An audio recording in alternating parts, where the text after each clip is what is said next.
taraktu fikum amrayni, aku tinggalkan untuk kalian dua perkara. Selama kalian berpegang teguh pada dua perkara ini, tidak akan tersesat selama-lamanya. Hadis riwayat Hakim. Yang artinya aku tinggalkan pada kalian dua perkara, kalian tidak akan tersesat selama berpegang pada dua perkara itu, yaitu kitab Allah dan sunnahku, sunnah Rasul. Dari sinilah kita berusaha untuk memahami apa yang dipesankan oleh Rasul itu kepada umat Islam khususnya. Mari kita baca Fatihah bersama. A'udzu billahi minasy syaithanir rajim. Bismillah.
Ingat hak itu maknanya ditampil. Kalau anak pesantren karena wahai eling-eling, karena ada hak ditampil untuk mengambil perhatian. Wahai ingat orang-orang yang beriman. Kalau diartikan sebenarnya, tapi diartikan cukup sederhana, wahai orang-orang yang beriman. Sebenarnya ada kata ingat, hak. Maksudnya sangat penting sekali untuk orang yang beriman. La tuhillu, jangan kau melanggar. Ini mesti kalau yang bahasa aneh. Itu maksudnya jangan kau anggap itu halal.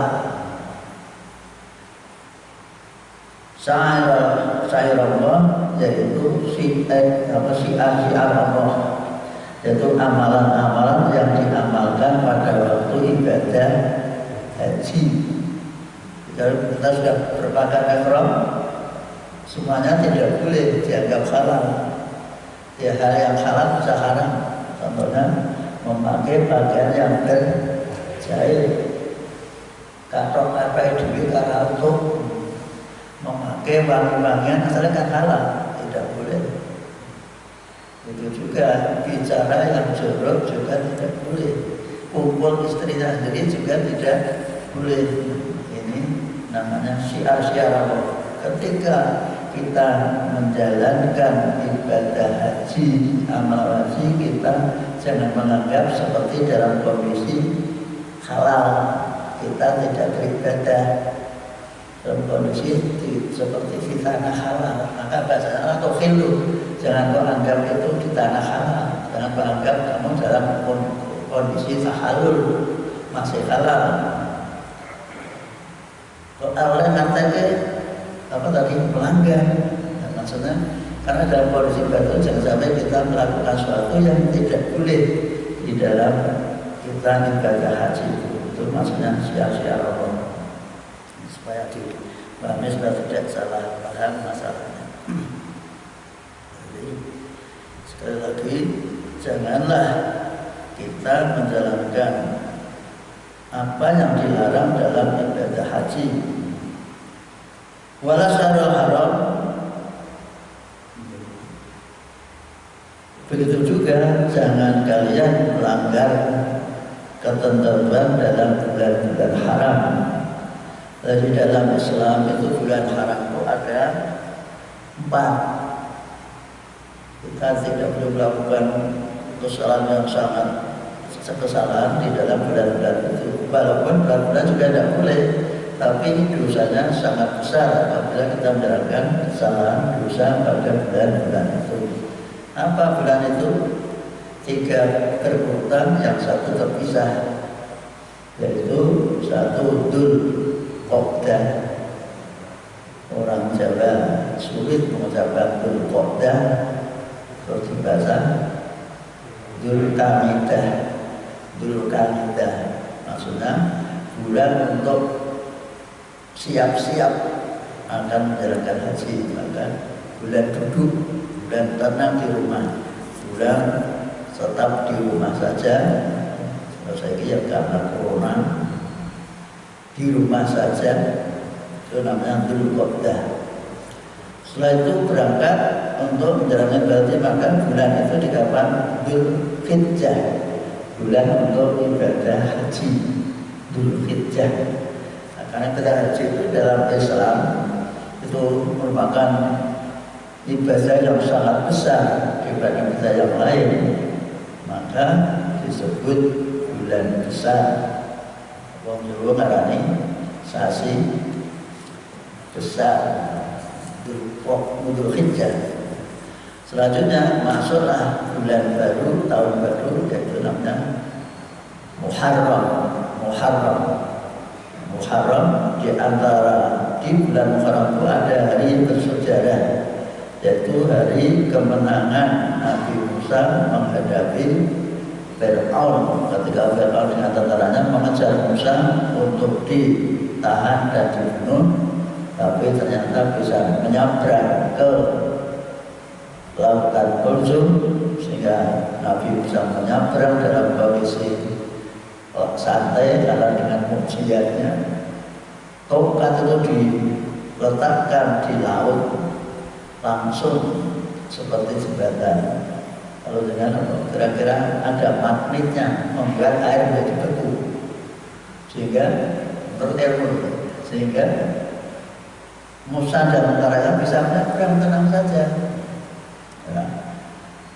Fir'aun melihat mereka dan dia terus di belakangnya mengajar sampai umat Nabi Musa itu Tuhan, ini sudah dikejar oleh Fir'aun dan sekarang bagaimana nasib kita nanti? Nabi Musa sebagai komandan tenang, Allah beserta kita. Seperti Nabi saat memberi hiburan kepada Abu Bakar ketika berada di gua, tiba-tiba pemuda-pemuda Arab itu mengejar, kelihatan kakinya di depan gua. Bagaimanapun orang yang punya hati mesti takut. Jadi kalau Tuhan mesti kita terbunuh. Tapi Nabi menghibur, la tahzan, jangan sedih. Innallaha ma'ana, Allah beserta kita. Nah, kata-kata itu selalu ada pada umat Islam, Allah beserta kita.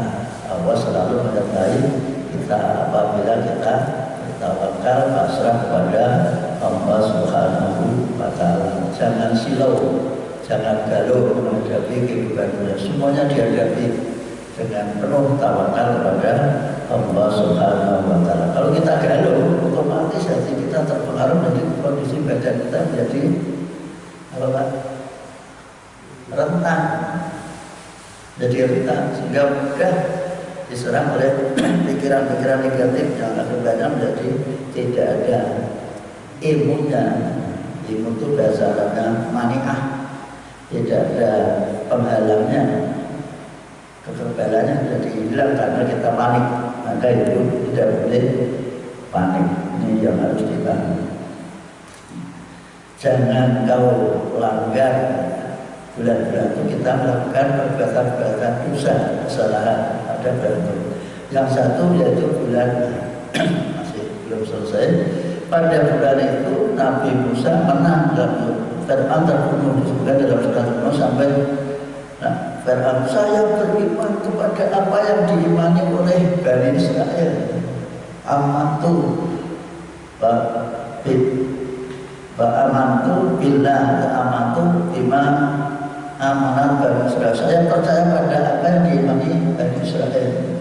Begitu langsung dilem pakai kata Jibril. Kalau sampai mengucapkan la ilaha illallah berarti dia apa? Sama. Maka sebelum ucapan la ilaha langsung dilem pakai kata Jibril. Sebab kalau la ilaha tidak selamat. Maka Nabi pernah bersabda, siapa yang terakhir hidupnya bisa mengucapkan la ilaha illallah masuk surga. Maka ada orang yang senangnya macam la ilaha illallah kalau tidak ada amalan yang lain. Dia berdoa la ilaha illallah sampai 10.000. Karena dengan alasan ini ucapan la ilaha illallah bisa masukkan surga. Tapi ya bukan gitu. Ini baru kuncinya. Kalau tidak tahu kendaraannya seperti apa kan, ya, masuk kita akan bawa kunci itu. Besok di surga, di akhirat, saya sudah bawa kuncinya. Nah, pintunya mana? Itu tidak punya, tidak tahu pintunya. Tapi yang puasa punya pintu, namanya apa? Ar-Royan. Jadi surga nanti ada 8 pintu. Jadi disuruh pilih yang puasa diberi komandan, masuk semua yang puasa, masuk.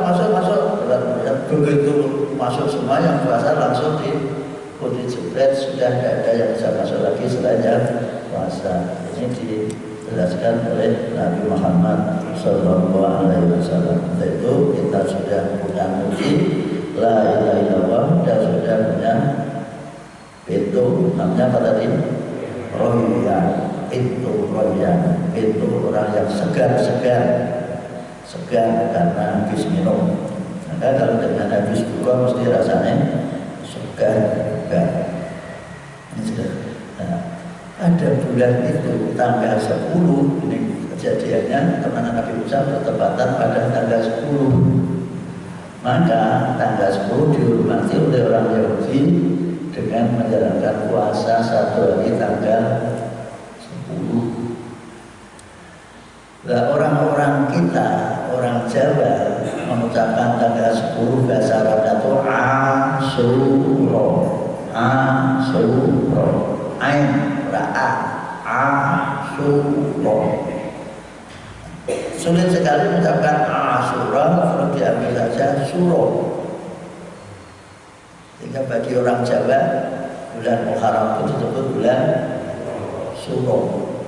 Tapi orang Jawa Suro itu bukan artinya tanggal 10, tapi paling memberani. Orang yang punya nama Suro adalah orang yang memberani. Sehingga apa-apa karena ini punya motivasi memberani, semuanya dikerjakan pada bulan Suro.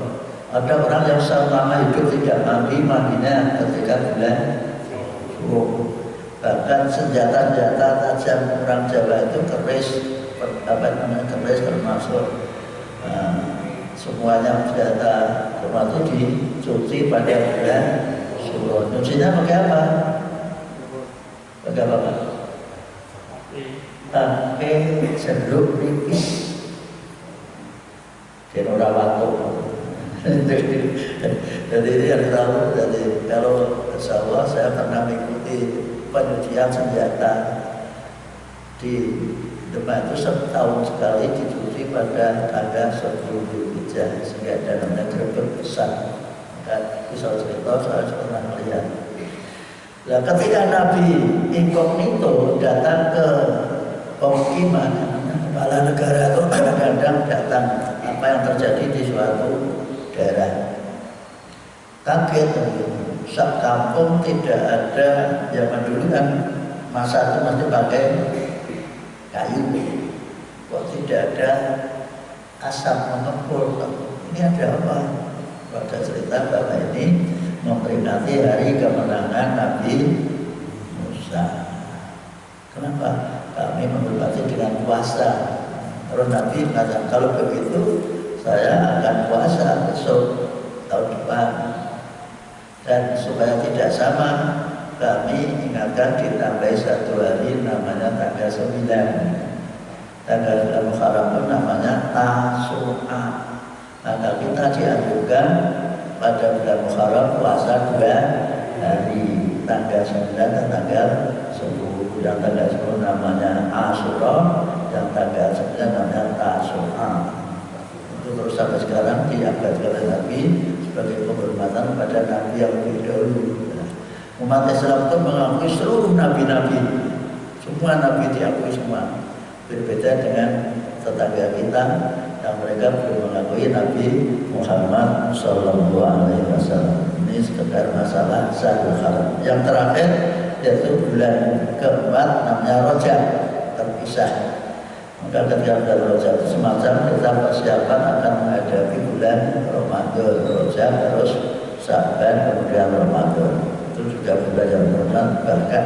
Bahkan Nabi diisraelkan pada bulan Rajab tanggal 27. Wala hadiah, dan janganlah kalian melanggar tentang hewan yang akan disembelih untuk fakir miskin Mekah. Apa itu? Korban. Yang kedua dan karena setiap orang ibadah juga melanggar dikenai dan dapat denda dengan mengalirkan darah hewan.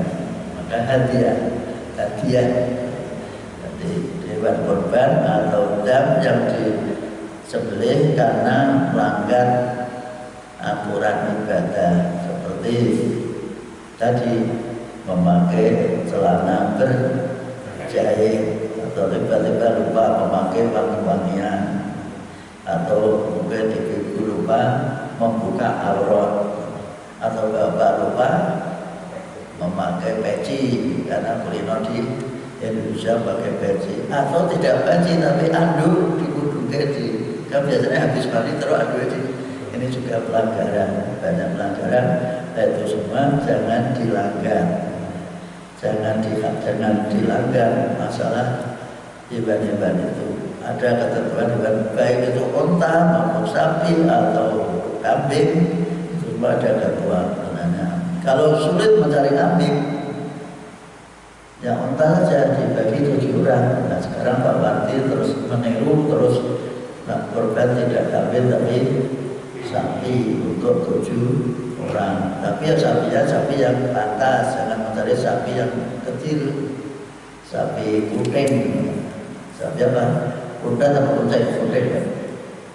Sapi yang tua tapi kecil namanya apa? Apa Pak? Sapinya kemarin sudah tua, tapi badannya kecil, namanya apa Pak Warti? Kuda atau kucing? Nah itu jangan direkayasa seperti itu, namanya dikelah. Seperti kan tua, yang penting kan giginya sudah poel, tapi kecil tapi sudah tua, bukan itu yang pantas, karena itu jadinya dibagi-bagian pada orang banyak. Wala ida, dan jangan melanggar hewan-hewan yang sudah diberi kalung sebagai tanda akan jadikan korban. Yang sudah diberi tanda itu berarti ini sudah ada yang punya, dipersiapkan untuk jangan dilanggar, dijual lagi. Jangan sampai melanggar itu kemudian disembelih lebih dulu, ada waktunya. Nyembelihnya kapan? Tanggal 10 apa? Dzulhijjah. Namanya hari setelah 10 itu disebut hari Nahar. Inna a'tayna kal kautsar fasolli li rabbika wanhar. Nah, sebuah hari wanhar itu pengaliran darah. Artinya nahar itu hari pengaliran darah. Darah itu bahwa termasuk luar biasa, luar sekian banyaknya. Coba kalau orangnya 10 juta, 2 juta, kita beli kambing semua berapa itu? Ada yang sudah sampai 10 berapa darah yang dialirkan, maka disebut wanhar. Dan alirkanlah darah, berkorban darah.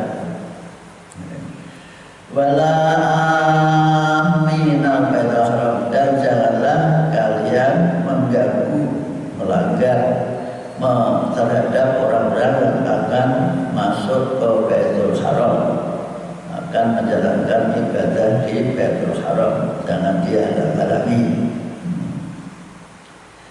Yang taguna, mereka pun mencari fadlan anugerah atau rezeki mirrabim dari Tuhan mereka.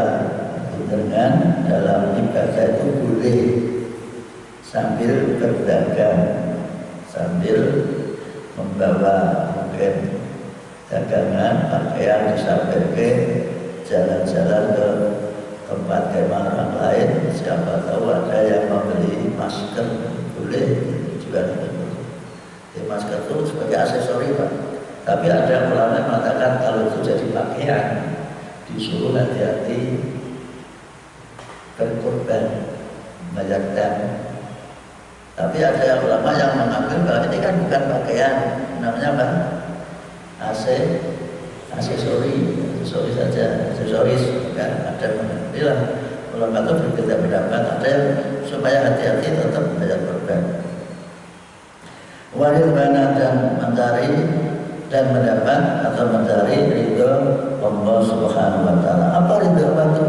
Yaitu mendapat pahala dari ikuti ibadah haji ketika saat beribadah di Arafah, di Musdalifah, di mana? Mina, semuanya itu adalah ridho, mencari ridho Allah Subhanahu wa Ta'ala. Maka betul kata Nabi bahwa kalian masuk surga bukan karena amal perbuatan kalian, tapi karena kasih sayang dan ridho Allah Subhanahu wa Ta'ala. Nah, ketentuan haram lagi itu hanya dalam batas ketika kita berpakaian ihram. Supaya dipahami, tidak selama di tanah haram tapi selama berpakaian ihram. Maka dilanjutkan wa idza halatum, apabila kalian telah tahallul, sudah habis menjalankan ibadah rutinitas haji, dimulai dari tanggal 8 sampai tanggal 10, bahkan kalau diperpanjang sampai tanggal 13. Nah, itu kita dibatasi dalam melakukan perbuatan-perbuatan itu tidak boleh bebas seperti saat kita tidak berpakaian ihram. Nah, inilah anehnya, hanya karena pakaian saja banyak pantangan-pantangan harus di, apalagi ucapan. Jadi ini ya. Faedah apabila kalian telah tahallul, sudah lepas dari penunaian pelaksanaan ibadah haji, maka fastodu, silakan kalian berburu coba mengejar-ngejar hewan, mencari hewan untuk disembelih. Ini kan kondisi terbuka, itu tidak ada, seandainya tidak ada kambing yang dijual, kita boleh berburu hutan mencari. Selanjutnya, malah yajrimannakum, dan janganlah sa'ana qaumin, karena bencimu kepada suatu kelompok membuat kamu melakukan dosa. Ansatukum, karena mereka melarang kamu, menghalang kamu anil Masjidil Haram, dari ibadah di Masjidil Haram. Antak tadu, kalian melakukan perbuatan yang melampaui batas. Mungkin dulu kan orang berkelompok-kelompok, atau maaf, umpama dengan kebetulan dengan ada kelompok orang Cina ibadah haji di sana, terus dengan sikat-sikat, nanti saya kan jangan dekat saya karena kamu pembawa corona. Tidak perlu seperti itu. Dalam ibadah kita semuanya saudara, siapapun dari ras apapun seluruh dunia, baik itu kulit hitam maupun kulit berwarna, semuanya adalah saudara. Jangan sampai ada rasa benci kepada suatu kelompok karena mereka jaga menghalangi kita dari Masjidil Haram. Itu hidup tak apa. Inti dari hidup di mana saja kita berada, wa ta'awanu. Jangan kalian tuh tolong-menolong, jangan benci-membenci, jangan saling syirik, tolong-menolonglah. Alal biri, atas perbuatan baik. Semua kebaikan kita bersatu tolong-menolong, membantu, saling mendukung. Wa taqwa, dan menuju takwa. Masuk, puasa diaturkan untuk memberi terbuka atau tolong-menolong. Diaturkan jamaah bersama antara imam dan makmum, tidak bisa terpisah.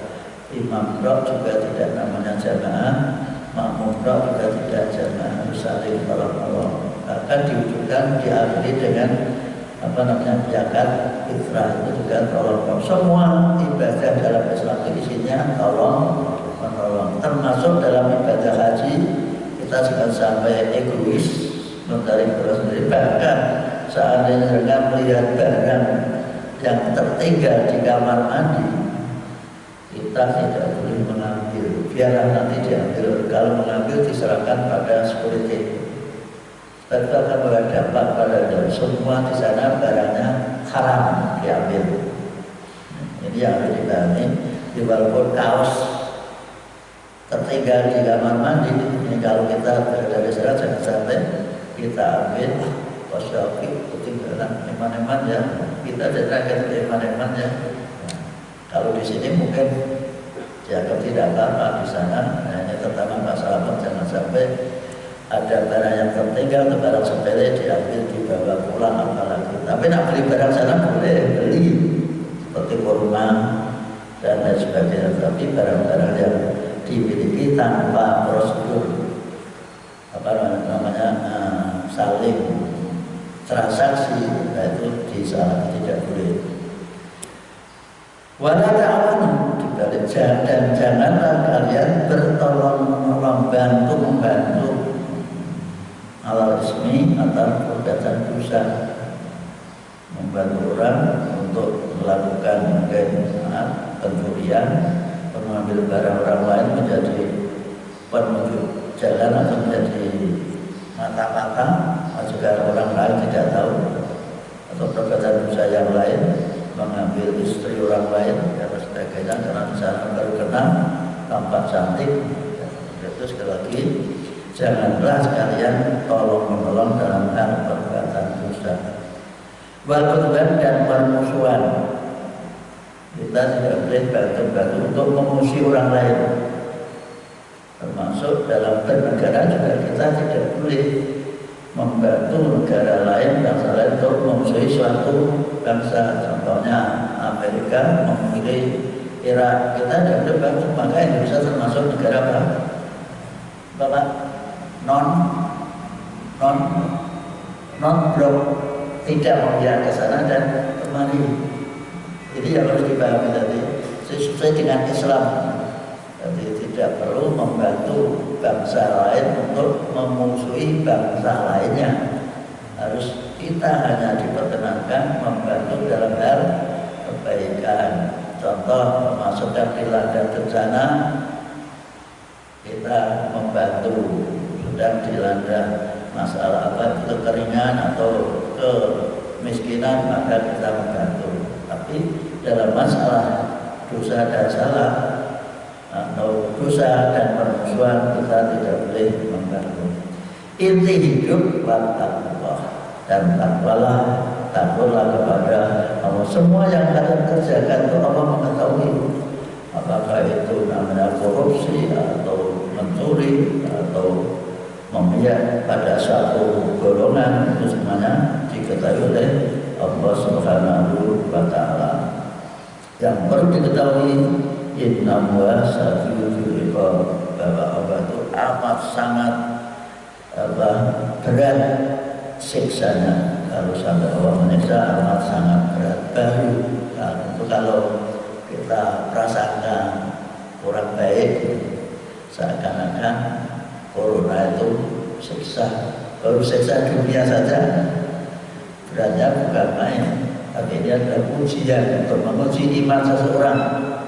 Beriman tenan pada baru mendengar, tidak melihat barangnya, bendanya, kita sudah takut. Tapi anehnya disuruh takut kepada Allah, kita tidak takut. Larangan-larangan kan banyak yang dilanggar oleh kita manusia. Baru diberitahu, diberitai. Yang benar itu diberitahu, diberitai. Kalau ada berita dari luar namanya apa? Yang memberi berita kepada kita namanya memberitai, membawa berita kepada kita. Itu bahasa Indonesia seperti tampaknya apa itu jorok, tapi tidak benar. Orang yang membawa berita namanya membawa berita kepada orang namanya memberitai, karena dari kata berita. Kalau memberitahu kan memberi pengertian. Inilah bahasa itu seperti itu. Kita lanjutkan tentang hal-hal yang diharamkan bagi kita.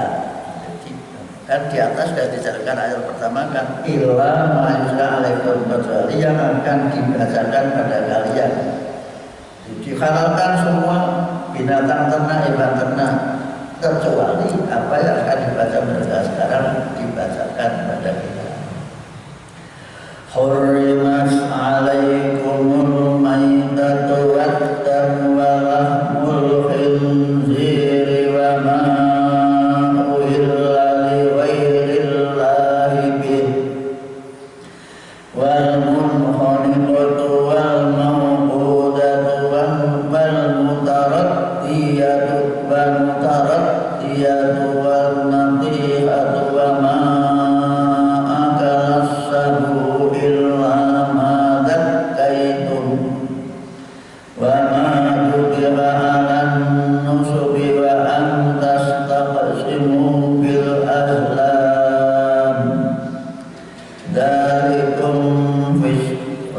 Dalikum fis, ini harus diputus, tidak boleh disambung.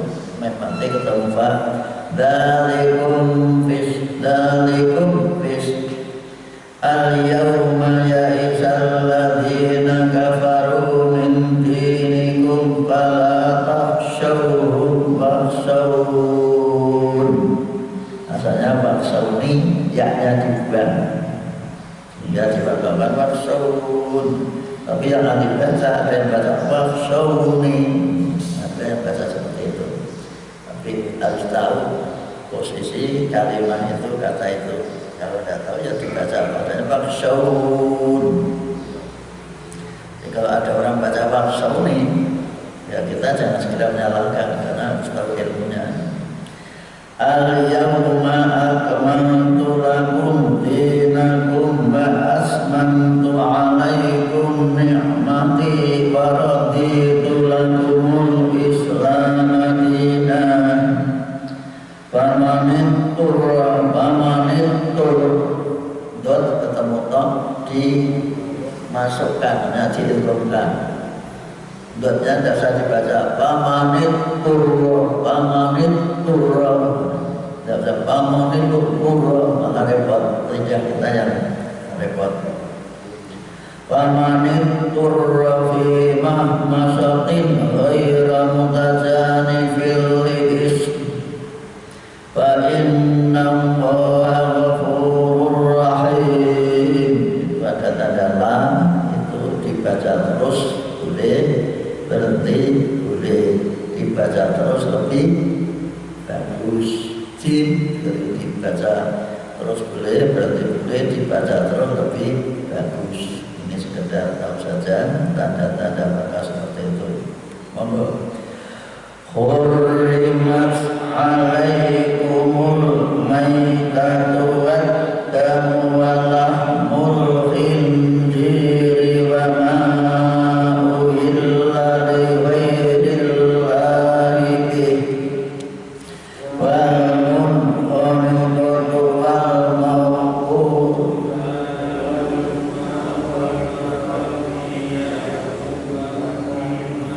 wa ma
Hurriman diharamkan, dilarang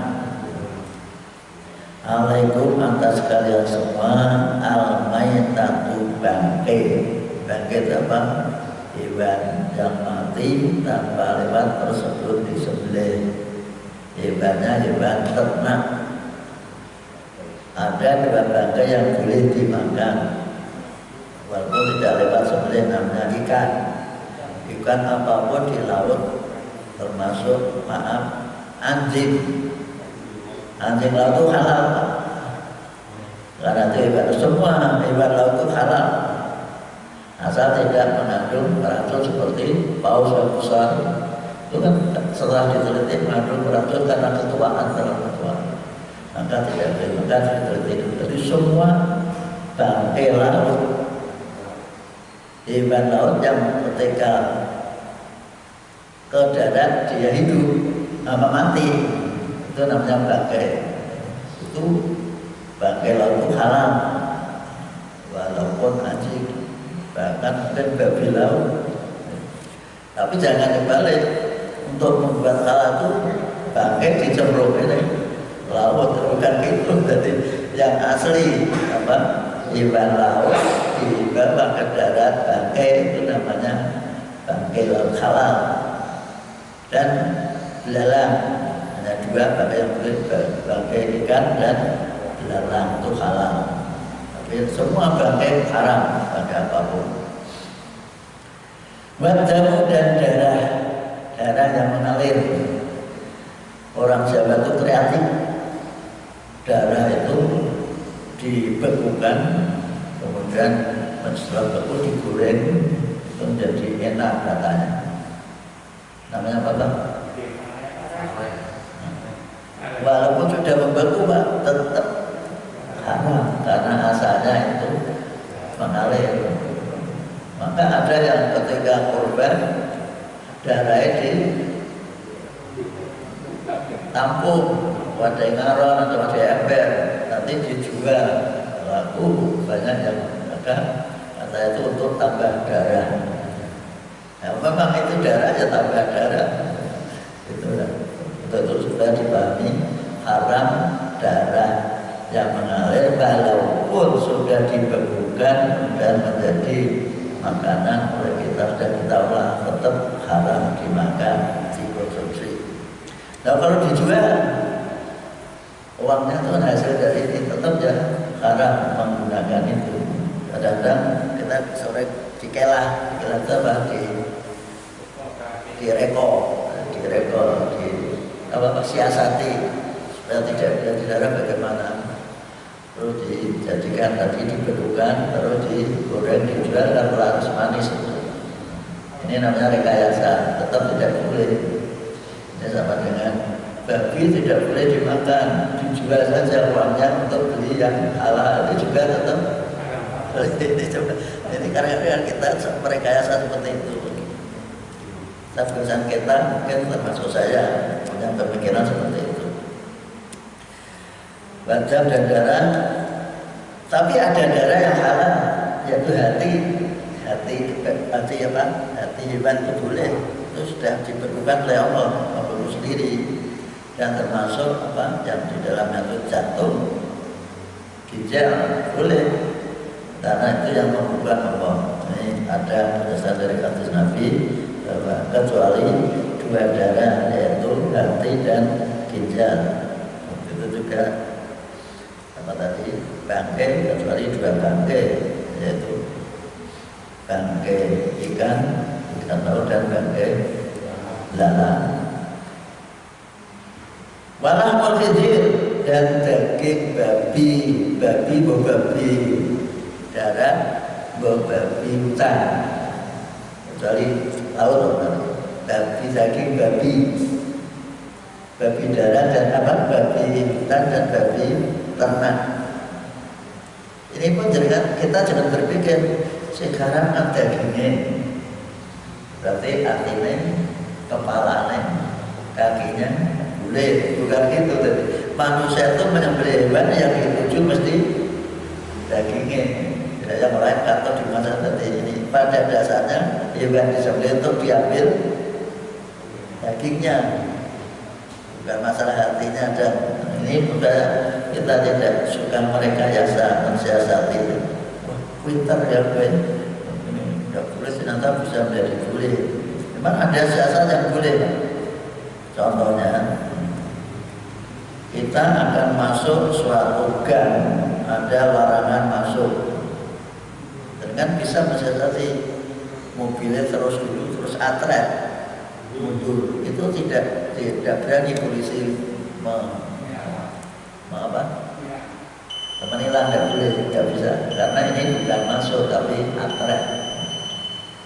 Pernah kami alami, saya bisa berani karena dimarahi kalau dekat polisi. Kalau hanya dekat saja masuk terus mubun, akhirnya maju terus ada yang itu kan dilarang masuk. Ini tidak masuk atret.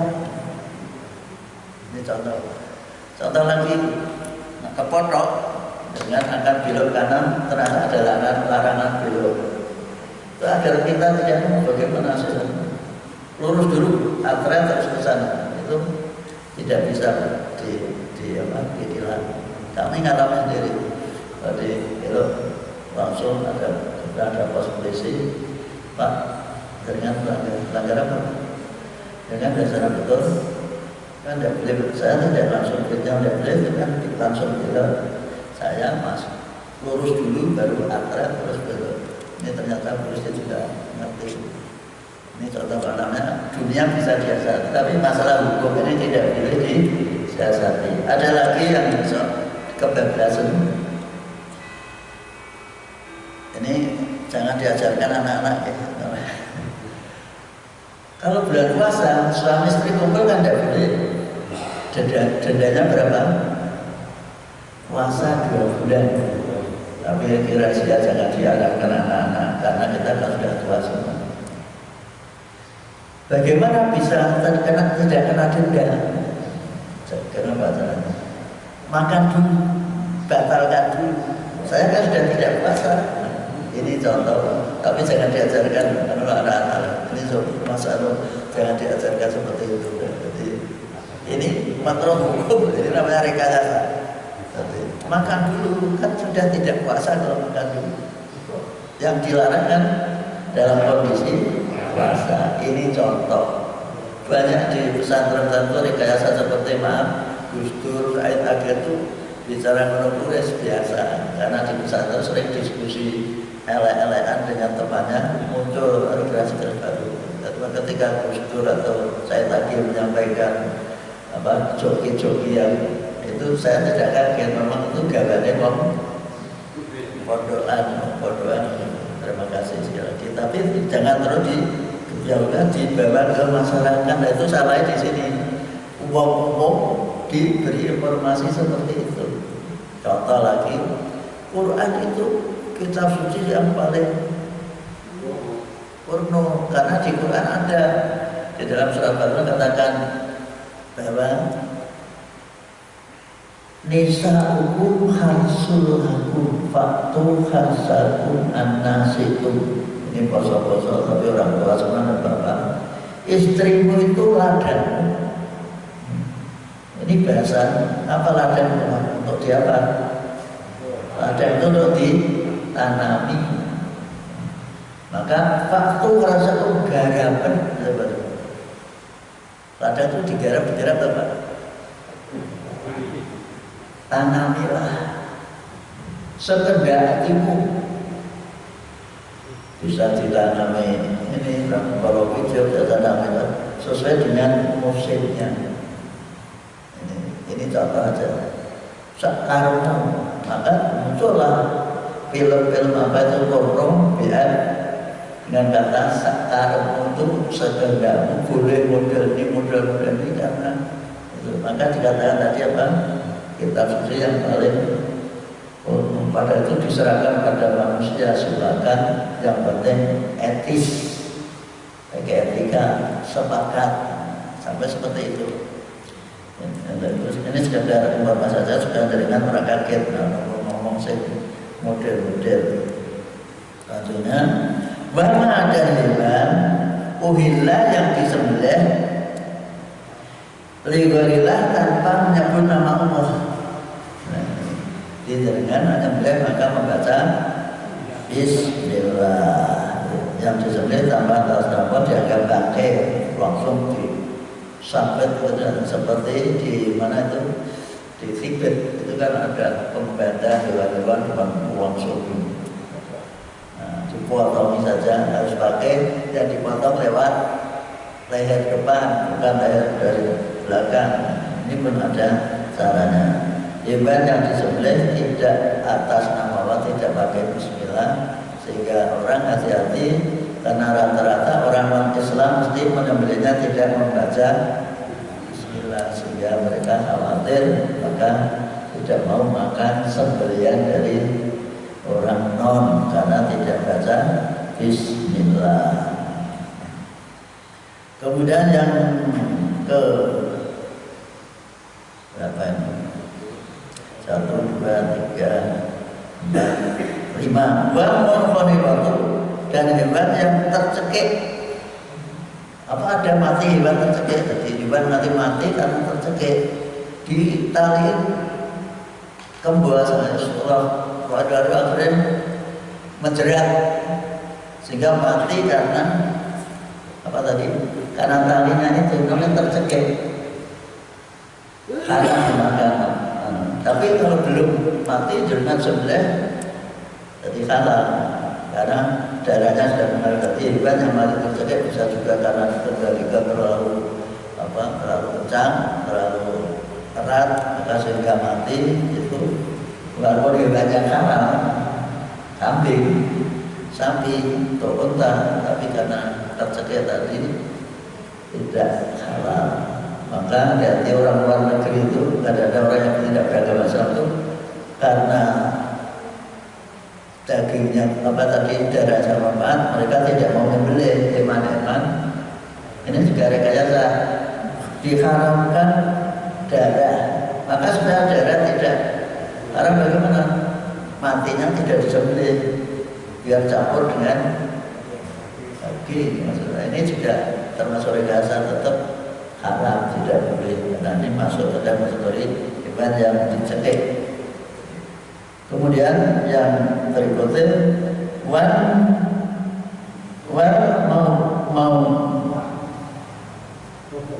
mau'udatu, dan hewan yang dipukuli, dikebukin, ternyata tiba-tiba tidak kuat mati.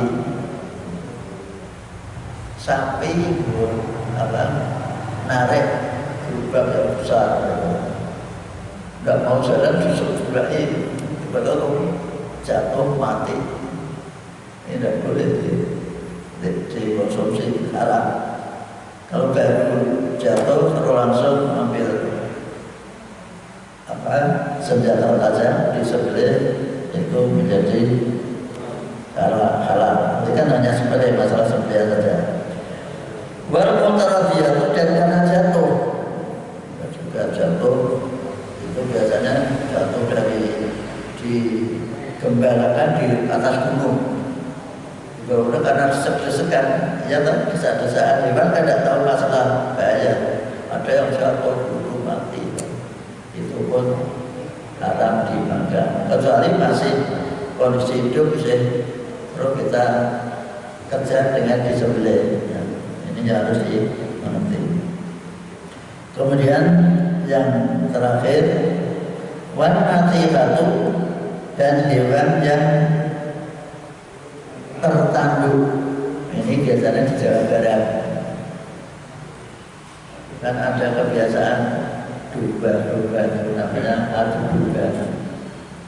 Duduk langsung mati, sudah mati. Kalau baru akan mati dengan kejar dengan disembelih tidak apa-apa.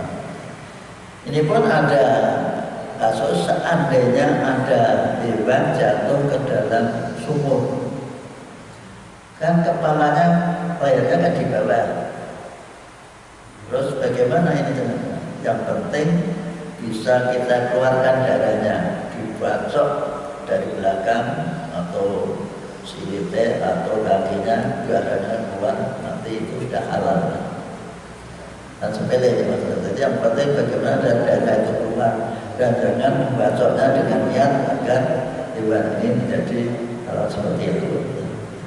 Ini namanya ilmu, agar kita tidak membuat muspro.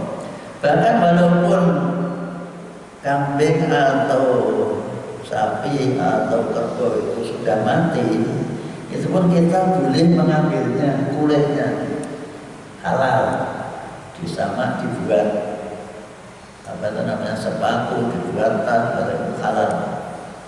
Maka Nabi ketika ada orang membuat bangkai, jangan dibuang semua, ambil kulitnya, boleh kan kulit. Tapi masyarakat kita punya tradisi kalau ada kerbau mati seperti supaya tidak diambil orang, dibaca diberi minyak tanah, dibuang semua. Itu bedanya orang Arab dengan orang yang tidak mengerti agama. Selanjutnya hewan-hewan yang dilarang tadi, yang wama akrasabu, dan hewan yang dimakan oleh cara mengenai basri. Basri itu siapa? Serigala. Dia makan oleh serigala, binatang buas. Dimakan oleh binatang buas. Waduh dengan tabungan. Di Arab itu boleh memelihara anjing asal tidak masuk rumah, di rumah saja. Islam itu boleh Pak, demi dengan rumahnya sendiri di tengah sawah. Maka untuk mencari tenaga security itu lebih rentan malah menjadi penduduk jalan. Ya, maka cari saja yang tidak bisa disuap. Apa itu? Anjing. Anjing bisa disuap tidak? Bisa, pakai balung. Sehingga kalau ingin merampok atau maling oleh orang sugih yang punya anjing, anjingnya dikasih. Dia kan diam saja. Sakit asik ini. Itu rahasia penting aja. Jadi contoh saja sekali lagi bisa. Jadi semuanya itu ternyata bisa disiasati. Ilmu mandan itu kecuali hewan yang kalian sempat menyembelih dengan gabungan binatang buas, anjing. Kalau sudah terlatih atau pulang membawa hewan, tidak ada satupun anggota badan yang dibawa itu yang termakan, itu dengan sembelih menjadi halal. Jadi ternyata Islam itu sangat luas ini. Jadi walaupun itu dibawa anjing, tapi anjing itu tidak makan satupun anggota berapa kakinya atau apa bututnya, ternyata tidak ada dimakan. Ini atau bawa kancil hewan dengan tempatnya di dekat hutan dengan gabungan anjing. Ketika pulang dia membawa kancil. Masa kancil ini masih utuh, tidak ada dimakan sedikit pun. Nah itu terus abarman dengan sembelih itu halal. Ini yang maka ilaman kecuali ada kalian sempat menyembelih. Kemudian ada lagi yang halal, jadi ini maka nanti haram tapi di bawah tadi anjing kita sampai ke rumah sudah jadi bangkai dan ada yang dimakan sebagian, itu tidak boleh, walaupun disembelih tetap tidak boleh, harus masuk utuh karena anjingnya terlatih ketika berangkat melepaskannya dengan membaca Bismillahirrahmanirrahim. Melepaskan anjing itu pakai Bismillah karena anjing ini berbulu ketika berbulu. Tapi syaratnya buruannya harus halal. Kalau membawa garangan, membawa rasik, tetap tidak boleh ini karena ini binatang buas. Yang dibawa harus binatang halal seperti kancil, menjangan atau kijang atau apalagi apa yang kijang atau rusa, nah, itu boleh. Tapi nak pulang membawa celeng itu tidak boleh, Pak. Ini berarti yang dibawa itu harus binatang halal. Wa ma dubiha, dan hewan yang disembelih ala nusubi atas nama berhala. Yang berhala itu di dekat berhala disembelih, terus dagingnya di apa darahnya diolah-olahkan pada berhalanya. Nah, dari sini maka muncul istilah baru bahwa kalau kita menyembelih hewan untuk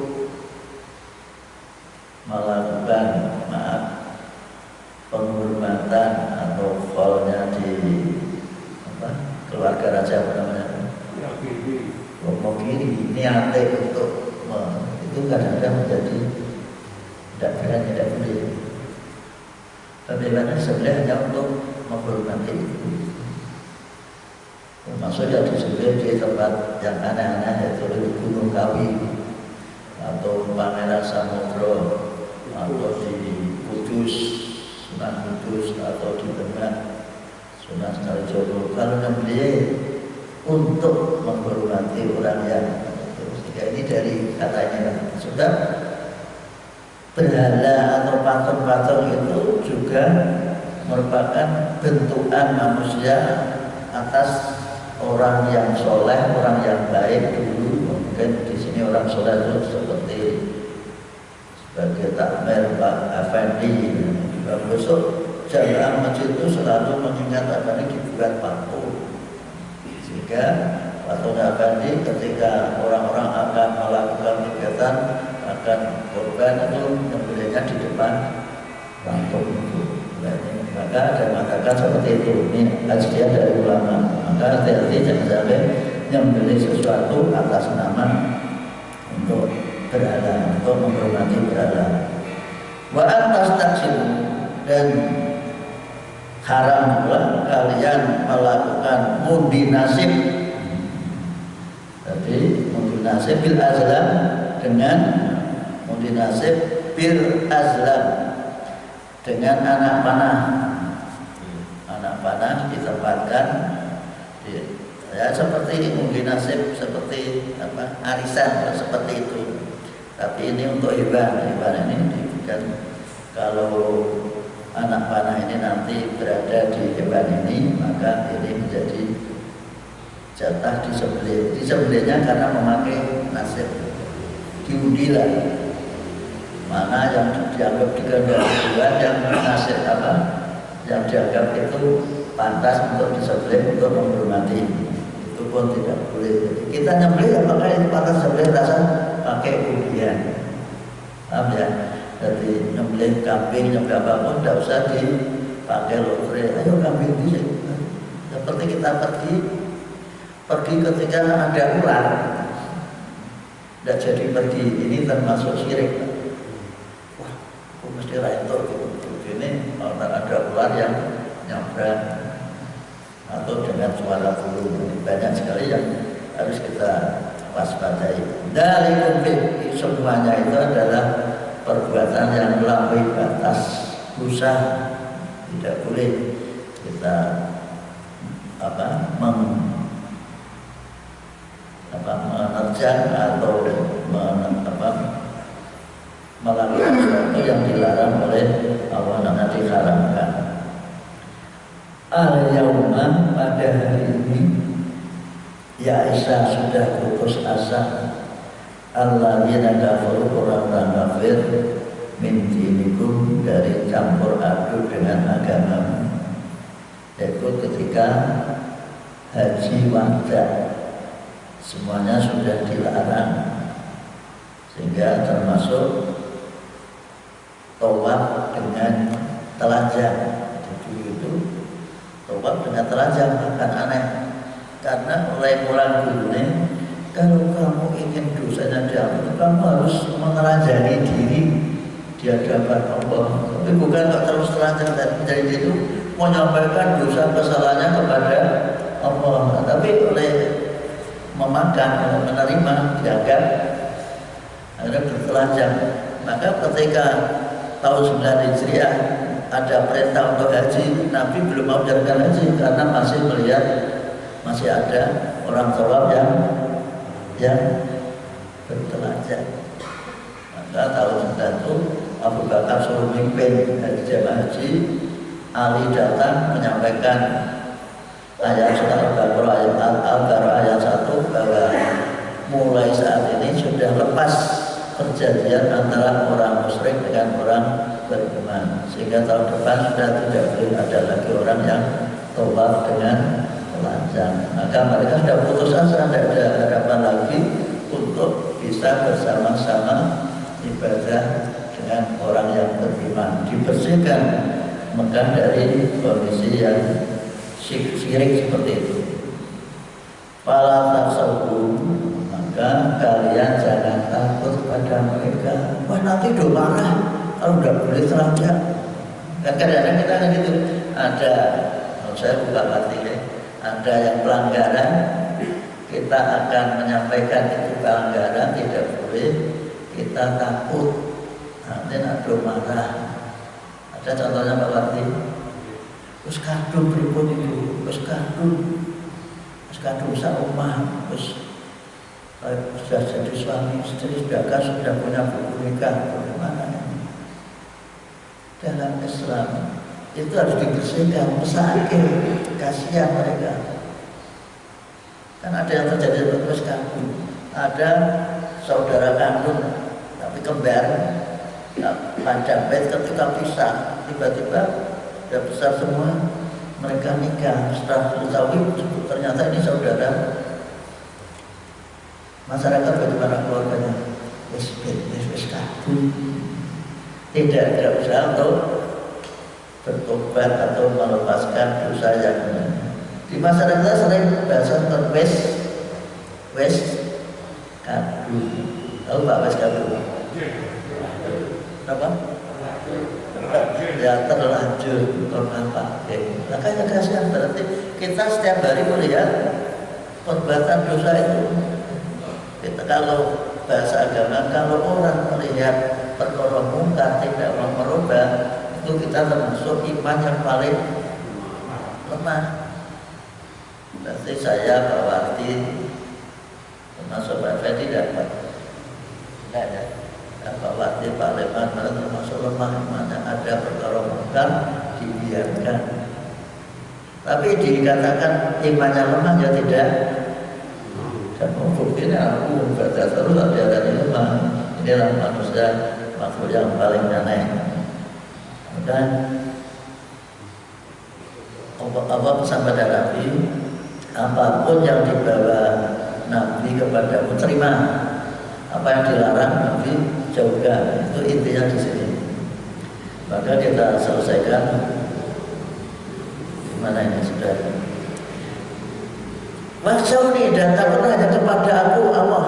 Dan takut hanya kepada Allah, tidak boleh takut pada manusia. Apapun kalau itu salah harus diluruskan dan dibenarkan. Kalau memang itu haram harus dipotong. Ya, cara jaringan, cara dokter. Kalau punya penyakit diabetes, ini kalau dibiarkan akan di belakang hari kan orang yang tiru-tiru akhirnya malah kayak rokok, akhirnya ada lagi. Terus kiwai yang terakhir ya. Berikutnya ada lagi. Ini maka harus diwaspadai. Al-yawma, pada hari ini akmaltu, aku sempurnakan lakum untuk kalian dinakum, agamamu. Sejak 10 Hijriah Nabi haji, Islam sudah rampung, ajarannya sudah selesai. Yang dibawa Nabi, aku dan aku cukupkan alaikum untuk kalian nikmati-nikmatku. Sudah cukup, ajaran Islam itu diterima oleh Nabi.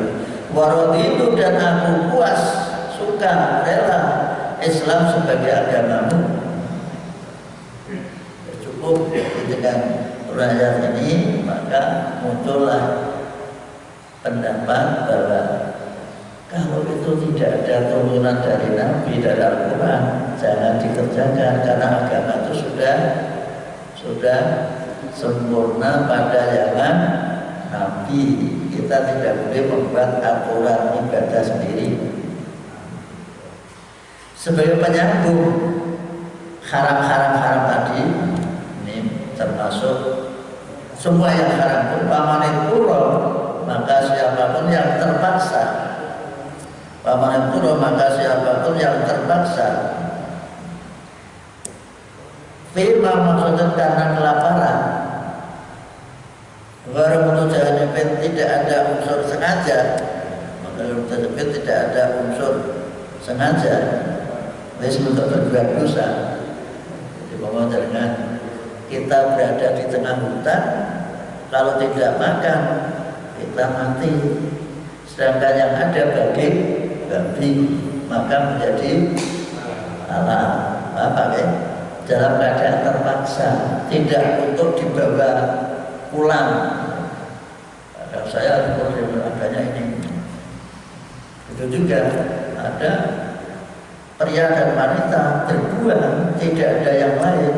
Karena ketika pesawat jatuh semua mati, yang hidup tinggal dua, laki dan perempuan. Mau dinikahkan, yang nikahkan siapa? Maka akhirnya langsung bilang, kamu saya ambil sebagai istri. Ya siap. Menjadi halal walaupun tanpa wali, tanpa saksi. Ini namanya keadaan darurat. Darurat itu yang asalnya haram menjadi halal. Termasuk ibadah tadi yang haram-haram, termasuk jideh, termasuk babi, semuanya yang asalnya haram dalam keadaan terpaksa darurat hanya untuk menutupi agar kita tetap hidup, itu menjadi halal. Paham ya? Supaya tidak salah persepsi di dalam masalah haram-haram. Ternyata Islam itu kalau dalam keadaan sempit menjadi longgar, dalam keadaan terpaksa asalnya haram jadi halal. Tapi dalam keadaan longgar yang sempit, dalam keadaan sempit yang halal haram menjadi halal. Dalam keadaan longgar harus menurut aturan yang normal. Demikianlah surat Al-Maidah ayat 3. Semoga ada manfaatnya. Kita akhir bersama dengan baca hamdalah. Alhamdulillah. Assalamualaikum warahmatullahi wabarakatuh.